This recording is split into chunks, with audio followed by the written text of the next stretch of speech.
Hi, everyone. So I'm going to start off exactly where I left off, which is we left off talking about personal experiences. In this particular lecture, I'm going to talk about standpoint theory. For this lecture, I want you to read this link that I've put in under Reasons and Doubt. It's a really short entry on standpoint theory. So the reason this picks up right from personal experience lecture is because I want you to think about a time where you experienced something and somebody else experienced something, but you learned a lot more about that event from that person's experience rather than from your own experience of the same event. So there are oftentimes times when two people can experience the same event, but one person has a more critical or informed perception of what exactly just happened. So that's what I want you to keep in your mind as we move through this lecture.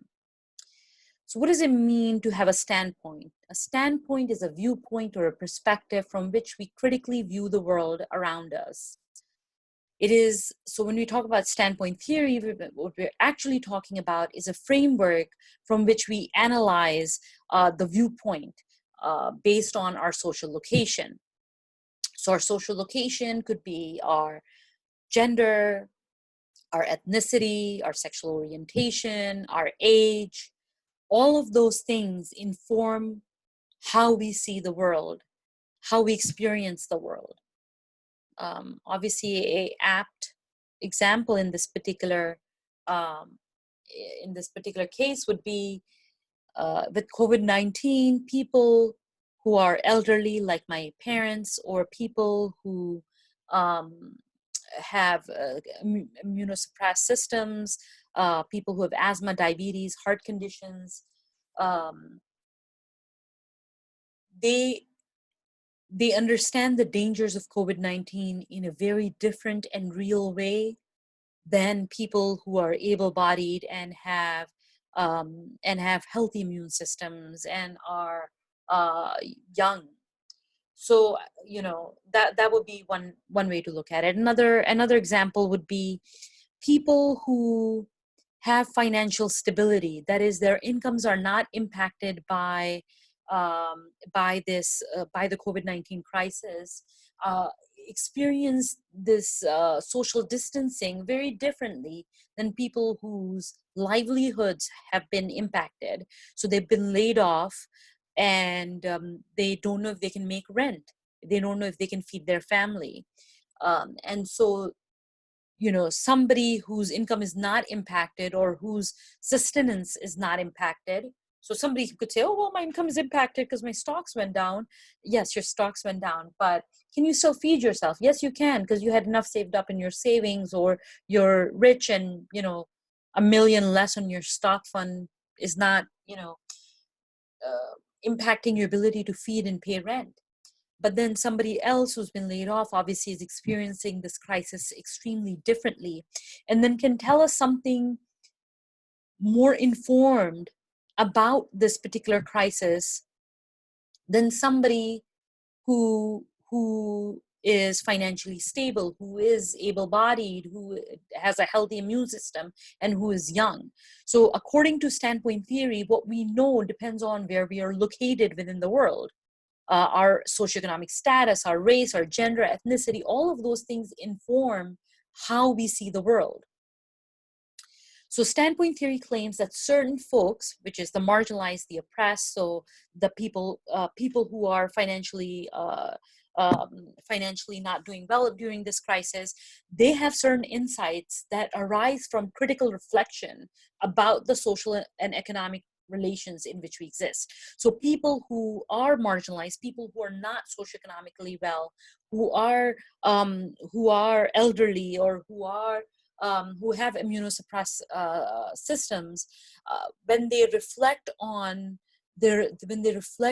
what we value in the society and how we value particular things, they can give us certain insights that others cannot, who are more privileged. So this insight that they can give us, it's not a biased view of the world, it's actually a more informed view of the world. Okay, so simply because the oppressed class is giving you a particular world doesn't make it biased. It's just that they see the power relations more clearly because it is in their interest to be able to see the status quo and to be able to challenge the status quo because they're living through the oppression of the status quo. um so this knowledge doesn't just simply come because you occupy a certain social location. So it's not like, oh, I'm not financially well off, or I live paycheck to paycheck, and now I have this critical insight on the capitalist system. That's not how standpoint theory works. Rather, it requires the person to have critical reflection on how power is functioning in the society. So one doesn't simply have the knowledge simply for occupying that social position. They get the knowledge by critically reflecting on the circumstances and the power relations within the society. And so that's what gives us that valuable standpoint. So essentially, standpoint theory claims that members of marginalized social groups provide us a more accurate view of the world. Why is that the case? Well, because they're motivated to understand the perspective of the powerful, and the status quo impacts them very, very differently. So, and one example about the status quo that I sometimes think about, that one of my teachers gave me was, she said she was she was in the cleaning service of a hotel staff. She was working in this Manhattan hotel, and she said, like, the couples in this Manhattan suite are discussing their problems as if she's invisible, as if she's not even there while she's working. And so she gets to live and see their problems. Also, she lives and sees their problems on media and such, which portray the lives of the rich and powerful. So she's seeing their lives, but then she has to go home to her one bedroom with her children, in a tiny apartment, and they have zero insight into how she is living her particular life. Um, so they have the powerful have no motivation to understand the marginalized people's lives, but the marginalized people have a vested self-interest in understanding the norms that rich people might live by, or the status quo or the norm might live by. So she knows what she's expected to do in those particular circumstances, but they don't know what they're expected to do in her social world. um, Also, when she breaks the norms in their world, it is seen as a sign of her being backward, or her being not cultured enough.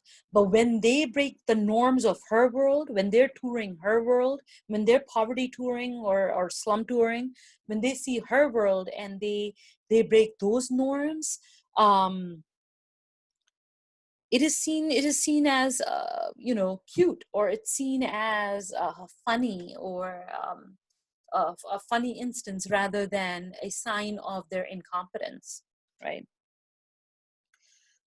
So members of dominant social groups then have narrow viewpoints because they have little incentives to understand the perspective of the marginalized.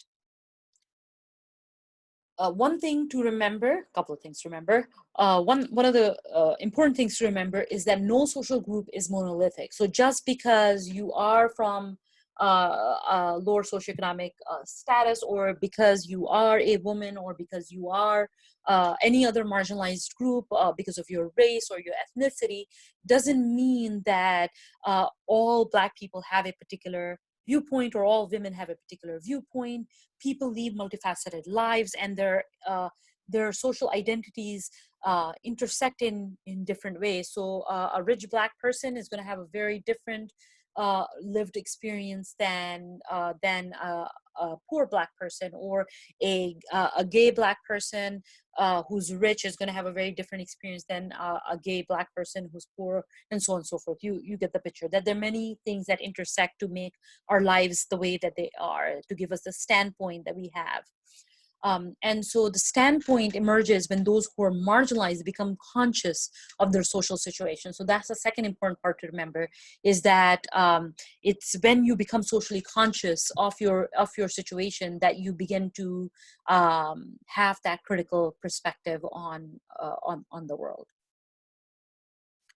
So three main points I want you to understand about standpoint theory, all three of which I've already been through. One is that according to this theory, what we know depends on where we're located within the world. So it depends on what our identities are.